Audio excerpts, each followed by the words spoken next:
Masih banyak yang belum tahu ternyata nasi Padang ini hits punya Sultan Andara, dan makan di sini view-nya alam loh. Akhirnya gue tahu kenapa ini viral di Jakarta. Outlet yang satu ini bener-bener bikin betah. Menu lauknya juga bener-bener lengkap banget semuanya. Dari mulai ayam gulai, sayur, rendang, tunjang pun ada, dan ini paling best banget sih. Kepala ikan dengan bumbu khas mereka. Asli papa mama tuh happy banget diajak makan nasi Padang. Apalagi dengan view pegunungan gini. Karena papa suka banget ikan, gue pertama tuh buka ikannya. Kuahnya kalian bisa lihat sendiri, ini tuh kental dan dagingnya juga tebel-tebel ditambah rasanya. Udah gak heran sih, pantas aja Raffi Ahmad invest di nasi Padang ini. Makan nasi Padang tanpa krecek tuh kurang afdol gak sih? Gak lupa dengan perkedel, ayam bakar, dan ayam gulainya. Selamat makan, keluarga happy, gue pun happy deh. Siapa di sini sekte lain makan nasi Padang pakai sendok? Menurut gue kurang afdol kalau makan nasi Padang pakai sendok. Minumnya es teh manis, pokoknya makin nikmat deh jadinya. Kalau makan kepala ikan tuh harus bersih gak sih? Bah, asli sih, gila ini enak banget ikannya. FYI, di cabang ini tuh udah ada musolanya, tempatnya luas, ada VIP room juga untuk meeting atau acara lainnya, ada indoor dan outdoor juga. Untuk lokasi itu ada di Bogor, Bojongkoneng, Sentul. Namanya Minang. Hai, kita baru selesai mencicipi makanan dari rumah makan Minang Bersaudara. Semua makanannya gimana nih Kanolan? Enak, Full, sempurna, enak banget. Pokoknya yang datang ke sini pasti pengen balik dan cobain lagi karena ini rasanya masakan, beda iya, sih dari orang Padang yang lainnya. enak, terbaik. Pokoknya masakannya nanti Top, mantap, iya, is the dan best. bumbu-bumbunya itu benar-benar punya signature ciri khas sendiri ya, persis kayak dari kota Padang asli. Oke, thank you. Guys, hari ini aku makan di Minang Bersaudara Biru dan aku nyobain banyak banget makanan Padang yang baru seperti patis, terus ikan bilis dan juga ayam pop. Dan di sini enak semua, very authentic dan juga harganya very affordable. Very recommended. Here's my promise, I will rise and shine. Hai teman-teman, selamat datang di YouTube channel Ruby Herman. Sebelum kita nonton, jangan lupa untuk subscribe ya, karena subscribe itu gratis. Yuk kita nonton sama-sama. Nah, saya sama Rati ini suka nggak makan nasi Padang, Rati? Suka banget. Suka banget ya, kita suka. Nah, maka itu saya baru berapa minggu lalu lah datang ke openingnya Minang Bersaudara Biru. Ini kita bakal ngobrol-ngobrol di Rati. Nah, ini ada Pak Ibnu Prasetyo Asbud, General Manager dari Minang Bersaudara Biru. Iya. Ternyata ini bisnisnya Raffi Ahmad. Wih, mantap. Halo Pak Ibnu, apa kabar? Sehat Pak, sehat. Thank you ya buat ngobrol-ngobrol nih hari ini nih. Siap, Kita bakal bincang-bincang, saya sama Rati bakal ngobrol tentang gimana nih asal mulanya Minang Bersaudara Biru ini nih. Silakan, Pak. Baik. Awalnya itu mungkin dari pemikiran investor ya. Mereka berkumpul di satu tempat, pengen mulai bisnis F&B lah lebih tepatnya begitu. Lalu muncullah ide itu di awal Januari 2025 baru. Baru ya? Baru. Tapi investor nggak bebas lah ya. Iya. Iya. Memang Ngumpul-ngumpul bikin bisnis. bener Pak. Jadi yang Minang Bersaudara Biru awal ini merupakan pondasi lah, pondasi untuk ekspansi besar nantinya gitu. Makanya untuk yang di awal ini kita itu memang diproperkan lah dari central kitchen, terus karyawan, terutama bangunan, terus konsep juga begitu. Apa yang membedakan Minang Bersaudara Biru sama restoran Padang lainnya, Pak? Kalau untuk konsep yang membedakan nggak terlalu jauh beda ya Pak. Cuma kalau kita lebih ke cita rasanya yang bisa dinikmati semua orang. Makanya kita beli bahan baku yang premium, cuma harganya tidak premium gitu. Nah, jadi semua orang bisa mencobakan bagaimana memang masakan Minang yang sebenarnya seperti apa, seperti itu Pak. Nah, waktu itu kan Januari nih Pak, 2025 ya. Iya benar. Nah, itu awal mulanya bukanya di mana? Terus saya dengar juga kan melayani cukup banyak ya karena central kitchen ya. Benar. Nah, mungkin boleh ceritain Pak. Baik, itu awal pembangunan di Bojongkoneng Sentul, Sentul, ya? KM 0 yang di puncak itu. Jadi kita bangun restoran Minang with view lah. Interesting tuh ya. Iya, ini menarik sekali. Nah, lumayan besar Pak ya? Lumayan besar, itu bisa nampung sekitar 200 orang, 300 bisa. Untuk central kitchen sendiri kita bisa produksi hampir 3.000 per hari. 3.000 per hari. Seperti itu Pak. Nah, tahu Bapak berminat, kalau ada yang mau meeting juga nggak apa-apa, kita ada ruang meeting yang bisa sampai 20 orang di dalamnya, atau mau karaoke fun juga ada di dalam situ, seperti itu. Itu tadi di Sentul atau Bojongkoneng ya Pak ya? Sentul Bojongkoneng. Titik 0 tadi ya? Titik 0 tadi. Oh. Bisa dipakai buat event juga berarti Bisa. ya, kumpul keluarga. Sudah ada beberapa event juga, lumayan sukses juga. Iya. Untuk parkiran kita jangan ditanya lah, luas begitu. Iya, kok bisa ini Pak ya? Biasanya mulai kecil dulu, ini langsung besar. Iya. Karena memang investor maunya akan ada ekspansi seperti itu. Contohnya saja untuk tahun sekarang kita udah buka 2 cabang baru kan di Bidakara, itu di pertengahan April kalau nggak salah. Lalu kita berhasil grand opening di tanggal 15 November kemarin di Singapura Grand Depart. Iya, gitu. iya, itu tuh yang saya datang di situ. Iya, ada ketemu investor-investornya Pak Iya, ya. benar. Ketemu kalau jadi emang saya cobain itu, emang ya kualitasnya bisa dibilang premium ya, Iya, tapi harganya terjangkau ya. Terjangkau sekali Pak. Boleh di-spill nggak sih Pak harganya start dari berapaan? Kalau kita start itu dari 17 ribuan Pak. Nah itu. Iya. Tapi otentik ya Pak. Rasanya tuh kayak yang branded yang. Iya. Gak usah sebut nama lah ya. Iya benar. Iya, tapi tadi mulai dari 17.000. Nah kemarin lagi kebetulan teman saya makan kepala Kakap. kakap tuh. Dan itu harganya juga terjangkau ya Pak? Iya, di bawah 100 ribu Pak. Di bawah 100.000. Iya, biasanya tuh harganya di atas. Biasanya lumayan ya. Iya benar. Makanya itu tujuan kita bikin Minang Bersaudara Biru ini, agar semua kalangan bisa mencobalah bagaimana memang otentik rasa makanan Padang itu sendiri. Terutama kan kalau kita kan dari Batu Sangkar ya Pak ya. Batu Makanya Sangkar. itu makanan Batu Sangkar seperti itu. Oh. Di daerah Sumatera Barat itu. Oke. Nah, pasti nanti pengen nanya juga menunya apa aja nih. Nanti sukanya apa biasa kalau makanan Padang? Biasanya ayam pop sama rendang. Ayam pop. Ada nggak tuh tanya? Ada, itu menu Ada itu andalan pasti. kita. Pasti ya. Ayam pop kita. Kita tidak pakai ayam, kita pakai ayam pejantan itu. Jadi memang mengandalkan rasa yang meresap seperti itu Pak. Kalau dibandingkan dengan ayam-ayam broiler lainnya seperti itu. Ayam pejantan tuh maksudnya ayam cowok Pak ya? Iya. Gimana bedain itu? Ada caranya ya?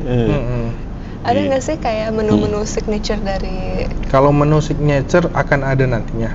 Terutama sekarang itu kita lagi promoin rendang ya. Rendang kita akan menjual per kilo sebagai oleh-oleh gitu. Oh, sebagai oleh-oleh.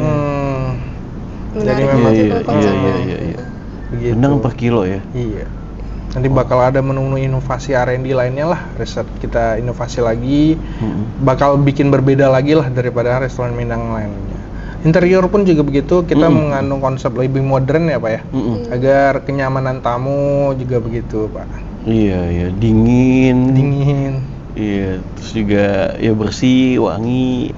Jadi makan main nambah lagi gitu. Iya. Tapi harganya terjangkau. Biasanya kalau yang kayak gitu harganya kan lebih mahal ya Pak ya. Iya. Nah ini jadi Ini orang deg-degan ya kok, iya, kalau bisa makan deg-degan banyak. nih. Iya, di sini nggak deg-degan. Oke Pak. Nah tadi kan kalau makanan udah di share. Nah kalau minuman Pak mungkin, soalnya saya lihat di situ ada beberapa aneka jenis minuman juga ya. Iya, kita minuman otomatis sudah itulah teh talua, kopi talua. Nah ini Itu minuman energi kalau di Sumatera Barat. mungkin tahu nih nanti. Iya, Dari Padang juga ya. bagi pria boleh itu minum itu seperti itu. Itu khas Stamina. dari Padang. Padang. Itu kayak apa sih Pak? Itu Isinya dari apa gitu? Dari telur bebek, Oke.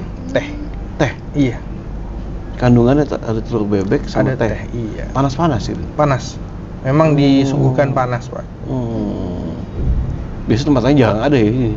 Iya, jarang ada. Paling di, Ada ya? di restoran Minang biasanya ada. Nah, yang Minang asli ada. Iya. Oke. Nah, ini nih. Berarti rasanya kayak creamy gitu ya? Iya, creamy. Manis, creamy begitu. Jadi saking kita memang menjaga kualitas ya, bau telurnya nggak bakal terasa itu. Memang seperti minum teh susu biasa, cuma ada telur di situ. Cuma ada telur di situ ya. Menarik tuh. Aku baru pertama kali denger. Iya, namanya apa tadi? Teh talua. Talua. Teh talua. Itu dari teh telur. Teh telur. Bahasa Minang telur talua. Talua. Selain itu apa lagi, Pak? Kalau untuk paling ya standar es campur yang porsi besar, steller juga, aneka jus semua dari buah naga, buah sirsak, semuanya kita bisa mixing juga seperti itu. Terus kita ada namanya kopi Padang. Kopi Padang. Emang dari roastingan Padangnya, dari batu sangkar juga. Memang rasanya tuh lebih dark kalau dibanding kopi-kopi seperti kapal robusta lain lah seperti itu. Pak, yang ingin saya tanyakan juga, ini apakah ini di franchise atau dikelola sendiri nih Pak? Kalau untuk sekarang franchise masih belum mungkin kan, tapi di masa depan kita tidak tahu. Tapi kita sudah punya planning untuk memfranchise-kan ini. Kita harus ekspansi terlebih dahulu Pak. Kita buktikan dulu kepada masyarakat bahwasanya Minang Bersaudara Biru ini bisa kompeten lah di bidang F&B seperti itu Pak. Berarti nextnya ada rencana ekspansi ke mana lagi nih Pak? Kita punya target ya Mbak ya. Seperti tahun ini kita punya target buka 3 cabang. 3? Iya, alhamdulillah terlaksana. Udah capai 3. Tercapai. Iya. Tahun depan nih? Tahun depan bisa jadi 3 atau 4 begitu. 3 atau 4. Masih di wilayah Jabodetabek Pak? Masih Jabodetabek. Iya, karena pangsa pasarnya. Iya benar Bapak. Tapi nanti di luar Jabodetabek bakal ada. Gitu. Iya. Jangan nanti ya lagi. Oke. Nah Pak, bicara tadi kan bisa makan di situ atau juga bisa dibungkus atau ini udah kayak misalnya Shopee Food atau Go. Udah di online food kita online food semua udah bisa sudah Pak. Terus yang segmen yang dituju target marketnya lebih ke apa sih Pak? Kalau kita segmen kita itu di middle up dan middle down ke bawah. Karena itu tadi yang seperti saya bilang otentik makanan Minang ini yang mewah itu mahal seperti itu Pak. Kita bikin yang mewah cuma tidak mahal begitu. Jadi segmennya bisa ke semua lah, ke semua kalangan seperti itu. Tidak ada diskriminasi harga lah Pak di situ ibaratnya. Nah kemarin kan waktu di signature Grande Pak gitu kan Pak. Benar. Iya, gimana responnya Pak dari masyarakat? Respon positif ya Pak. Positif, kita sudah baru seminggu kita udah punya langganan. Iya. Mereka kalau mau makan selalu beritahu. Saya mau makan di situ, saya mau reservasi, boleh diantar nggak ke lobby apartemen begitu. Jadi memang kehadiran kita di sana membantu para penghuni ya Pak ya. Penghuni sana untuk tidak susah lagi mencari makan. Apalagi makan yang enak. Apalagi makan yang enak ya. Ini makanan enak. Melayani catering juga ya? Melayani catering juga. Untuk saat ini kita bisa join paling dengan IO atau event-event besar lainnya untuk masukkan catering seperti itu Pak. Dengan harga yang terjangkau juga seperti itu. Dengan harga yang terjangkau ya. Wah, iya. Karena ada package-nya tadi ya. Biasanya apa? Rendang, ayam pop, ayam gulai, dendeng batoko. Dendeng batoko. Oh, apa tuh? Itu sama kayak geprek lah kalau di Jawanya seperti itu. Geprek. Dendeng batoko ya. Itu lebih mudah dimakan lah. Kalau dendeng kan identik keras ya Pak ya. Kalau ini lebih bisa dimakan lah, teksturnya tidak terlalu keras, bisa dikunyah seperti itu. Rasanya menyerap. Oke, terus tadi Pak, ini rencana ada frozen foodnya juga Pak? Atau? Ada frozen food rencananya. Oh, biar bisa mungkin dibawa ke luar negeri atau kemana saja gitu. Atau umroh apa ya? Umroh boleh. Biasanya cocok tuh Pak ya, orang kangen makanan khas Minang. Iya benar. Untuk urusan di luar negeri yang jauh, mana tahu, atau untuk saudaranya yang ada di luar negeri. Iya. Gitu. Oke. Kalau dari strategi apa yang dilakukan nih Pak? Kalau dari segi Dalam F&B, saya sendiri tuh menerapkan 4P apa ya? 4P. Product, price, promotion, and place gitu Pak. Kalau produk itu lebih ke arah kualitas makanan selalu dijaga. Kita punya standar QC, quality controlnya, dari mulai masak, pengiriman, hingga melayani ke tamu seperti itu. Terus dari segi price, saya bilang harganya itu tidak mahal, bisa dinikmati, itu dikonsumsi semua orang. Terus dari place, kita memang analisis segmentasi STP, Oke. targeting positioning kita juga tidak buka sembarangan. Jadi memang mudah diakses, Iya. untuk parkiran tidak ada hambatan. Lalu untuk makan dine in atau bungkus pun tidak direpotkan lah Pak, seperti itu. Iya.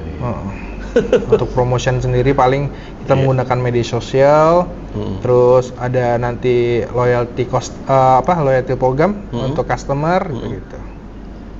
Untuk saat ini paling promosi yang ada itu grand opening, boleh sebelum tanggal 30 10% boleh di signature Grand Depart begitu. Iya. Mantap ya. Iya. Tapi emang rasanya sih Enak ya Kak? enak. Enak. Berarti kan ini udah berkembang sampai 3 cabang ya Iya, tahun ini. Menurut Bapak apakah itu rahasia suksesnya dari 4P atau ada lagi nih? Kalau untuk rahasia sukses kita konsisten sih Mbak, lebih tepatnya. Kalau untuk F&B kalau kita tidak konsisten, crowded itu nggak akan mencari kita seperti itu. Terlebih lagi untuk mencari konsisten itu juga susah. Kita butuhkan pengalaman, butuhkan training juga. Makanya di sana saya menerapkan beberapa training agar semua karyawan, terutama head chef, chefnya, vice chef atau sous chefnya, lebih bisa menjaga mengontrol makanan. Makanya kita menjaga juga karyawan kita agar moodnya selalu lebih baik. Jadi tidak ada rasa dongkol lah untuk Moodnya memasak. ya? Iya, Kerasa ya emang kalau Iya. di makanan. iya di makanan begitu. Soalnya misalnya Mbak makan mie, bikin mie aja lah. Kalau mood lagi nggak baik itu, entah airnya kebanyakan atau mie-nya nggak matang seperti itu. Sama juga. Sama juga dengan restoran, kita harus jaga mood karyawan juga. Gitu. Gimana tuh Pak jagain moodnya Pak? Paling dengan ya itu tadi kita memberikan apa yang mereka butuhkan. Kita selalu mendengarkan keluhan mereka seperti apa, tidak membatasi sesuatu seperti halayak umum lah, kita berinteraksi dengan manusia begitu. Iya. Tapi waktu saya datang di openingnya tuh saya lihat investor sebagai ownernya juga kayaknya emang terbuka ya sama karyawannya. Kalau ada keluhan lapor saja ke saya. Iya. Gitu. Bosnya langsung. Iya. Jadi bisa diobrolin, cari jalan keluar gitu ya. Wah, mantap nih, Pak. Thank you so much. Mungkin ada promo-promo lagi Pak yang ingin di-share. Untuk atau promo informasi lainnya. Untuk promo nanti kita ada loyalty program itu untuk semua customer di Minang Bersaudara Biru. Untuk semua outlet nanti kita bakal berikan diskon. Atau nanti kita ada event-event di Food Bazaar mungkin atau di Food Bazaar kita akan dikoordinasi ya, Safari Bazaar ya. Iya, Food Bazaar kita menjelaskan tentang apa itu Minang Bersaudara Biru. Bagi yang berminat juga kita akan berikan voucher diskonnya. Udah dibahas ya. Iya. Gitu Pak. Mantap Pak, thank you so much nih udah sharing. Siap Pak. Ada lagi mungkin Ratih yang ditanyakan? Udah cukup ya. Sukses ya buat Minang Bersaudara Biru. Terima kasih udah kasih aneka jenis makanan Minang harga terjangkau. Iya, benar. Semoga sukses selalu. Amin. Iya. Ya Rabbal Alamin. Oke teman-teman, demikian bincang-bincang saya bersama Rati dan juga dari Minang Bersaudara Biru. Semoga bermanfaat buat teman-teman yang penasaran, pengen merasakan gimana cita rasa khas Minang Bersaudara Biru ini, bisa datang nanti ya. Mau ke Sentul boleh. Terus juga ada di Bidakara ya. Iya, food court Bidakara. Sama di Signature Grand Depart. Benar. Oke, sampai jumpa next episode. Saya Ruben Mananjur Rati. Bye-bye.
Bring back millennials to Jakarta City.